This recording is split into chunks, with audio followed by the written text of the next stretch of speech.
Orang yang melakukan pelanggaran kategori berat adalah Kompol K, seorang Danyon Resimen 4 Korbrimob Polri yang duduk di sebelah pengendara kendaraan taktis. Sementara satu orang lagi, yakni Bribka R, yang merupakan Kasat Brimob Polda Metro Jaya, yang merupakan pengendara taktis ataupun rantis.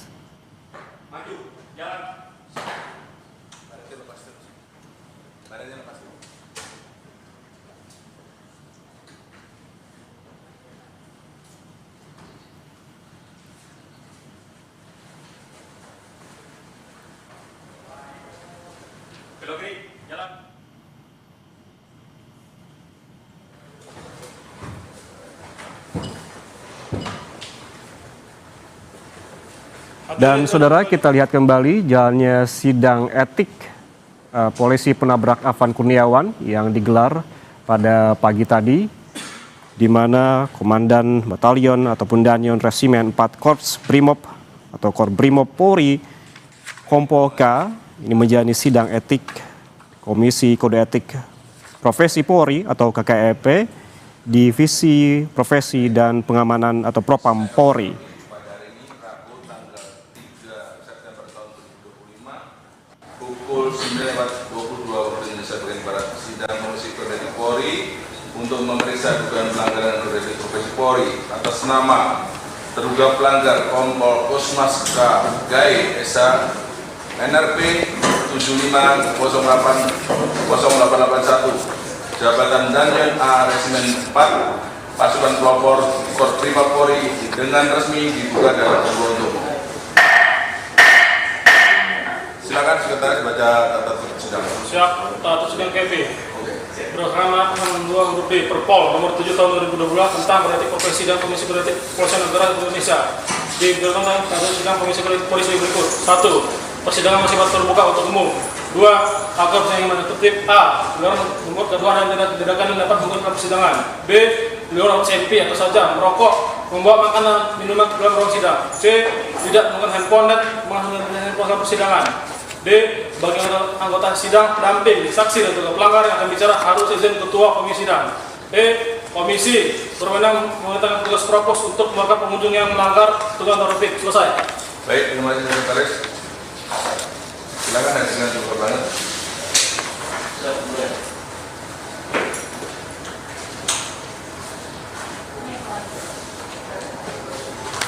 Tugas agar terhadap tiga pelanggar masuk dalam ruang sidang.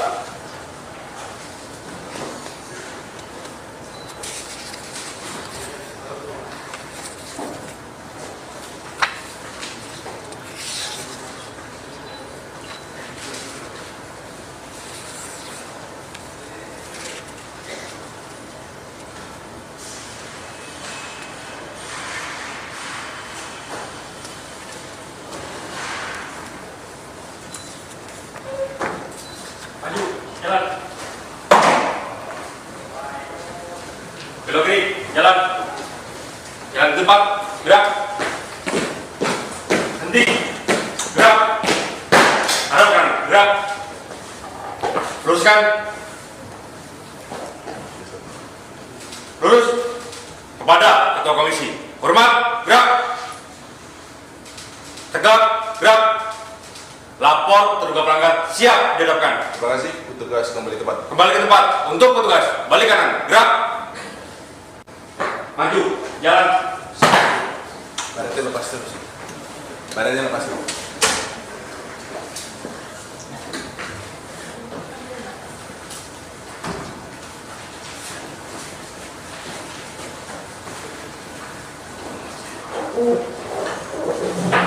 Baik, Kosmas K. Gai Esa. Siap. Anda dengan kondisi sehat? Siap. Sehat? Siap. Sehat. Baik. Silakan perkenalkan diri, nama, pangkat, jabatan, silakan. Siap. Nama Kosmas Gai Esa. Pangkat Kompol NRP 75080881. Jabatan Komandan Batalion A Resimen 4 Pasukan Pelopor.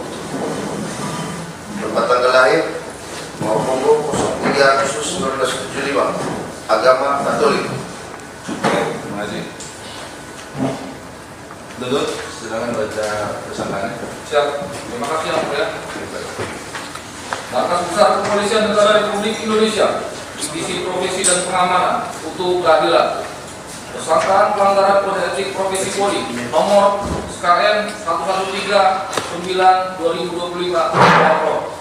Yang mulia Ketua dan anggota Majelis Sidang Komisi Kode Etik Polri yang kami hormati, rekan pendamping dan hadirin yang berbahagia.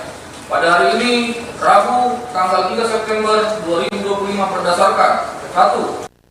Undang-Undang Republik Indonesia Nomor 2 Tahun 2002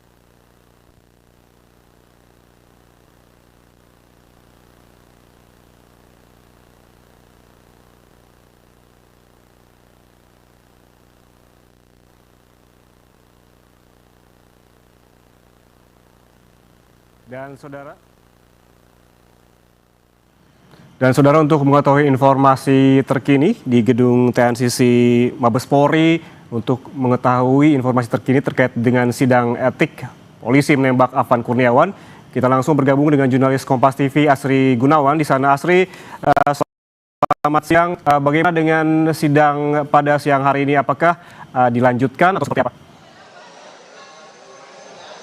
Ya, Ian, sampai saat ini sidang etik terhadap satu terduga pelaku pelanggar etik yang merupakan Komandan Batalion Resimen 4 Korps Brimob Polri, Kompol Kosmas Kajugae, masih berlangsung di gedung TNCC Mabes Polri Jakarta. Dan sidang sudah berlangsung sejak pukul 9.30 waktu Indonesia Barat. Kalau tadi saya sempat berbincang dengan Komisioner Kompolnas Hoirul Anam bahwa di dalam sidang ini sudah memasuki tahap pembelaan dari terduga pelanggar. Jadi kalau bisa saya jabarkan atau jelaskan bagaimana jalannya dan runtutan sidang kode etik profesi Polri yang berlangsung hari ini terhadap Kompol Kosmas, dibuka dengan majelis ini memberikan pertanyaan-pertanyaan kepada terduga pelanggar etik. Kemudian ada juga saksi yang dihadirkan. Saksi yang dihadirkan adalah 6 Brimob yang diduga berada di dalam kendaraan taktis yang pada saat itu menabrak Afan Kurniawan.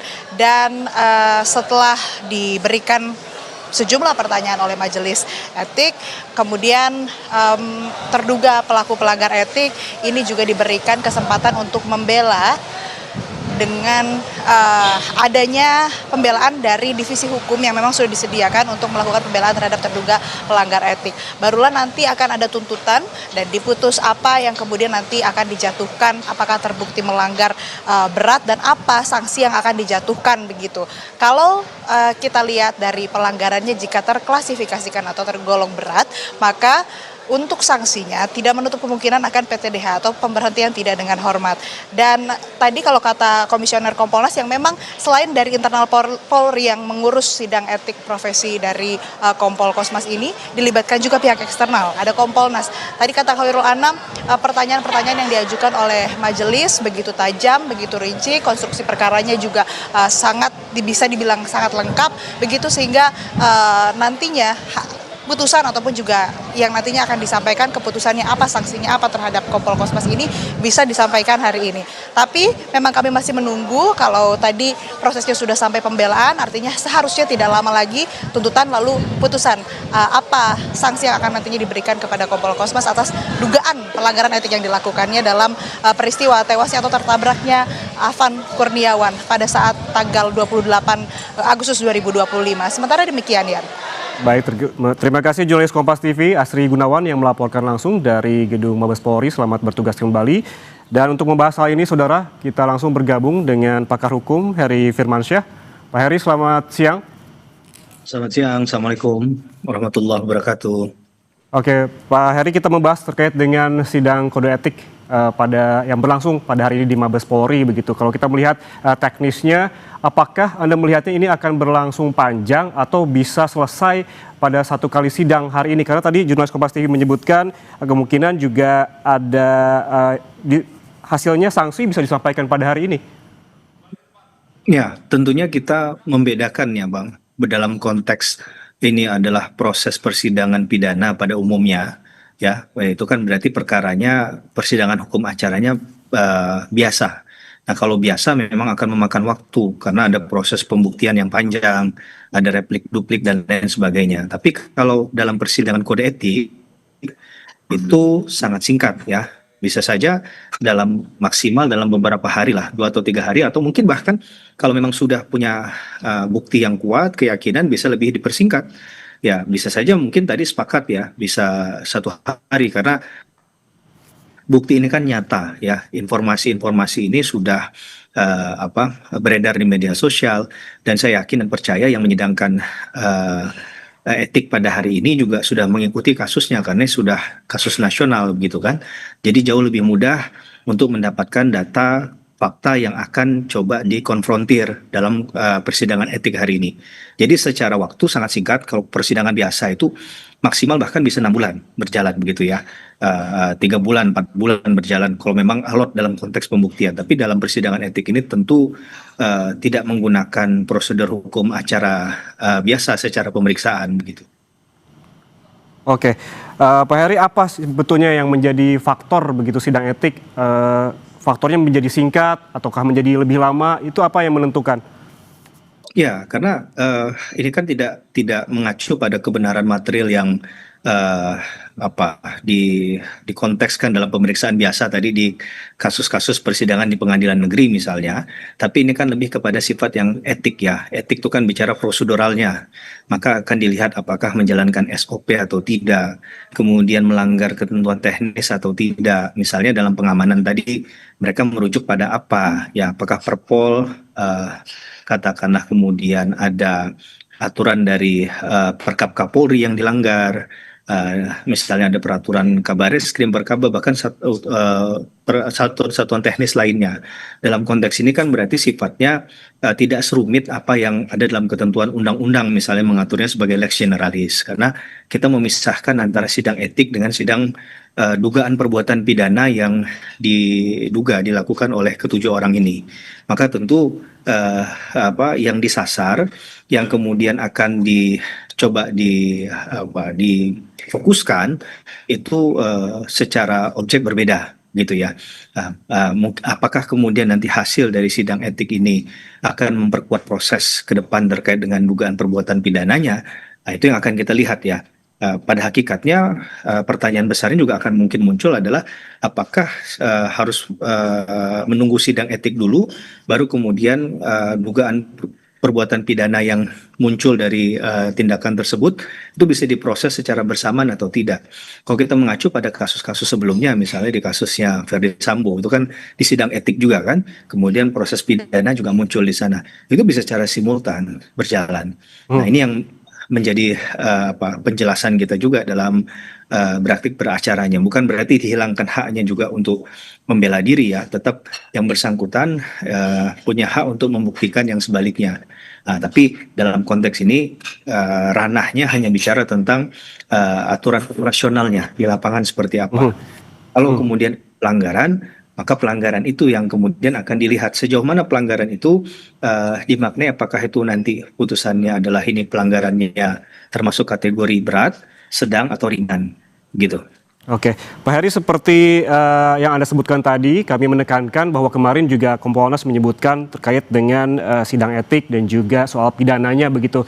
Ini direkomendasikan tidak saling menunggu ataupun berjalan secara simultan. Artinya ini sangat memungkinkan sekali ya, tidak menunggu sidang etik selesai, tetapi pidana juga bisa dilakukan secepatnya. Ya, saya sepakat ya dengan poin itu. Bahkan kita di belajar hukum itu ada mengenal istilah justice delay is justice deny. Jadi sesuatu yang ditunda itu sesungguhnya malah keterlambatan tadi akan tidak menciptakan keadilan, terutama bagi korban dan juga keluarga korban kan. Maka menurut hemat saya tetap dipisahkan saja antara pelanggaran etik dengan perbuatan pidananya tadi. Jadi prosesnya kan memang terpisah. Satu di ranah etik, satunya di ranah pidana. Nah, biarkan saja itu berjalan, mana yang lebih dahulu kan selesai. Toh kalaupun hasil etiknya nanti mengatakan bahwa yang bersangkutan bersalah secara etik, nah itu bisa memperkuat pidananya. Tapi kemudian tidak mempengaruhi lah. Jangan sampai kayak kasusnya Pak Sylvester begitu ya. Kalau PK kemudian bisa menunda untuk eksekusi bahkan. Nah ini menurut saya hal-hal semacam ini tidak perlu dilakukan karena penanganan khusus untuk pidananya kalau kita bicara tentang konteks pembuktiannya bahkan nggak perlu menurut saya pakai scientific crime investigation karena sudah terang benderang kan semua orang tidak saya rasa di Indonesia ini bisa kemudian tahu bagaimana terjadinya perbuatan pidana itu. Nah, karena sudah tersebar itu videonya kan, cuplikan videonya, rekaman itu kan, saya yakin teman-teman juga sudah bisa mengakses dan mengetahui itu. Tinggal bagaimana penjelasannya saja terhadap terhadap apa yang sudah kita lihat dalam beberapa hari belakangan ini terkait video yang sudah beredar tadi. Jadi ini saja sebenarnya fokusnya. Gitu. Mhm. Mhm. Pak Heri, kalau kita lihat begitu ya, sidang etik yang berlangsung pada hari ini terhadap Kompol K, ini kita lihat juga bahwa posisi ketika kejadian waktu insiden terjadi, ia berada di samping pengemudi. Kalau melihat ini sebagai pelanggaran yang berat, seberapa besar potensinya ada PTDH atau pemecatan? Ya, ini yang menarik ya, mengapa kemudian mereka tetap punya hak untuk membela diri tadi untuk kita mengetahui secara detail apa fakta lapangan yang terjadi dalam situasi pengamanan kan harus ada guidance-nya, harus ada pedoman. Pedoman itu dilakukan nggak? Ada nggak yang memberi perintah? Siapa yang memberikan perintah langsung itu pimpinankah atau mereka yang pada saat itu menghadapi langsung aksi massa? Kemudian akan ditanya mengapa pilihannya adalah misalnya nyelonong aja tuh mobilnya maju ke depan ke garis batas mendekati kerumunan massa. Toh itu kan jadi pertanyaan besar yang harus dijelaskan kan. Nah dasar itu dari segala penjelasan tadi akan dipertimbangkan apakah ini memang ada secara mal prosedural ya dilakukan dengan melanggar ketentuan aturan yang ada yang seharusnya A tapi tidak dilakukan. Misalnya sudahkah diperingati terlebih dahulu misalnya atau coba menghindar dan lain sebagainya itu kan upaya-upaya yang dilakukan. Maka dengan hal tersebut bisa diketahui si Kompol tadi sudah bertindak sudah melakukan upaya apa dalam hal meminimalisir situasi terburuk tadi. Tapi kalau kita lihat secara kasat mata kemarin kan sebenarnya masih banyak opsi-opsi lain yang bisa dilakukan ya. Tinggal kita ingin tahu ada perintahkah tindakan tersebut karena yang kita pahami setiap tindakan di lapangan itu ada pucuk tertingginya yang ke bawahannya. Maka ada konsepsi atasan bawahan di sana terhadap pemberi dan penerima perintah. Nah, tinggal kita menilai lagi apakah perintah yang diberikan dengan menabrak orang misalnya itu adalah perintah yang dihalalkan, yang dibenarkan dalam aturan undang-undang. Kan begitu. Nah, ini kan ya intinya setiap penjelasan tadi akan membuka pertanyaan baru yang untuk dieksplor. Nah silahkan aja dia menyampaikan apapun, tapi memang yang menjadi berat adalah karena mobil ini dikendari oleh manusia kan nggak mungkin simsalabim abrakadabra jalan sendiri itu mobil. Berarti kan ada yang kemudian mengarahkannya, yang mengendarainya. Nah ini pasti akan ditanya terlebih dahulu. Nah orang-orang yang kemudian ada dalam kendaraan yang sama di saat peristiwa itu terjadi, diminta juga kesaksiannya untuk mempertebal keyakinan akan ujung nanti di putusannya apa. Tapi saya rasa untuk pertanggungjawaban mereka paling minim karena kan mereka posisinya di belakang gitu ya. Dan kalau kita lihat dalam decision maker dalam kendaraan itu tidak bermaksud menyalahkan, tapi tentunya secara kemampuan, analisa lapangan dan juga katakanlah tongkat komando yang memberi perintah itu pastinya yang pangkatnya lebih tinggi. Nah, maka tentu mau tidak mau suka atau tidak suka ya walaupun mungkin dia tidak melakukan sesuatu yang misalnya mengarahkan tetap harus ada pertanggungjawaban di sana. Mengapa dia tidak berusaha menghentikan? Apakah dia sudah berusaha untuk mengingatkan bahwa itu jangan ditabrak? Itu ada kerumunan massa yang kita nggak tahu gitu. Ini bisa bentrokan yang berhadapan dengan massa dalam jumlah yang besar. Atau dia sudah tekankan misalnya, udah kita putar balik saja ya, atau kita lapor ke pusat ini bagaimana tindakan selanjutnya. Nah ini yang menurut saya perlu ditelisik lebih jauh.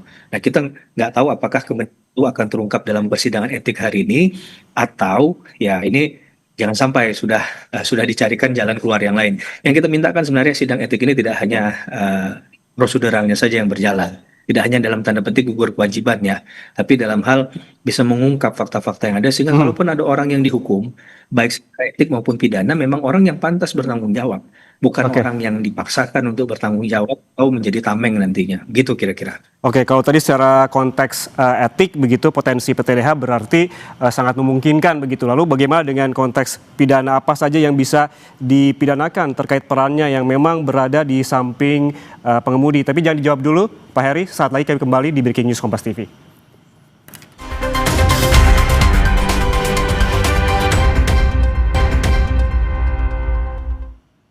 Anda masih bersama kami di Breaking News Kompas TV. Saudara, kita lanjutkan perbincangan dengan pakar hukum pidana Heri Firmansyah. Pak Heri, tadi kita sempat terpotong ini terkait dengan bagaimana konteks pidana soal peran dari Kompol K yang berada di samping pengemudi. Apa saja yang bisa dipidanakan terkait dengan perannya? Ya, tentunya karena ini kebenaran material harus sungguh-sungguh ya diikhtiarkan ya agar ada fair trial, jadi tidak kemudian judgmental secara pribadi saja, tapi memang faktanya mendukung apa enggak. Yang perlu kita ingatkan dalam konteks perbuatan pidana ada pertanggungjawaban sifatnya individual, Mas.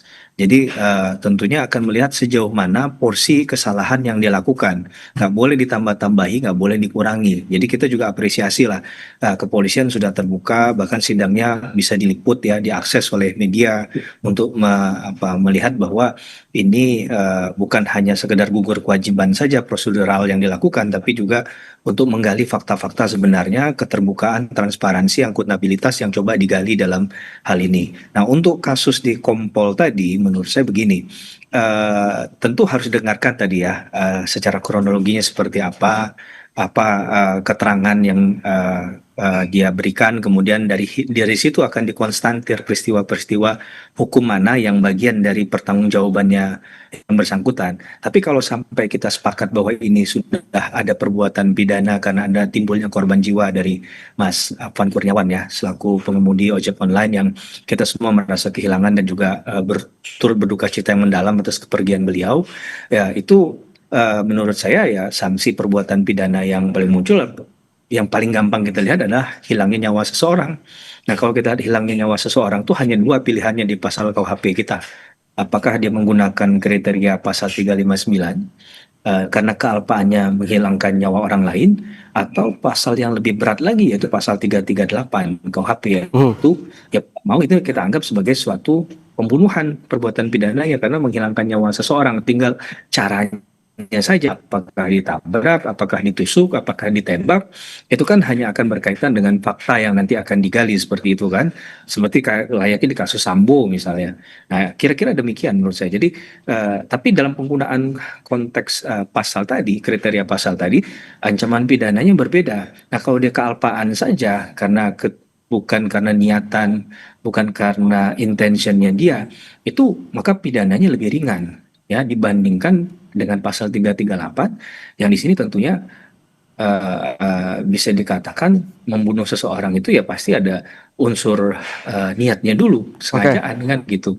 Oke. Ini yang lebih berat ancamannya, bahkan bisa sampai kalau dia nanti dikontekskan ke 340 pembunuhan berencana lebih berat lagi, bisa pidana mati misalnya begitu. Oke, baik. Baik, berarti yang perlu juga diperhatikan adalah terkait dengan fakta-fakta apa yang akan digali dalam konteks pidana nantinya yang juga harus diperhatikan dan juga dikawal terus. Terima kasih pakar hukum pidana Heri Firmansyah atas waktunya bersama kami di Breaking News Kompas TV.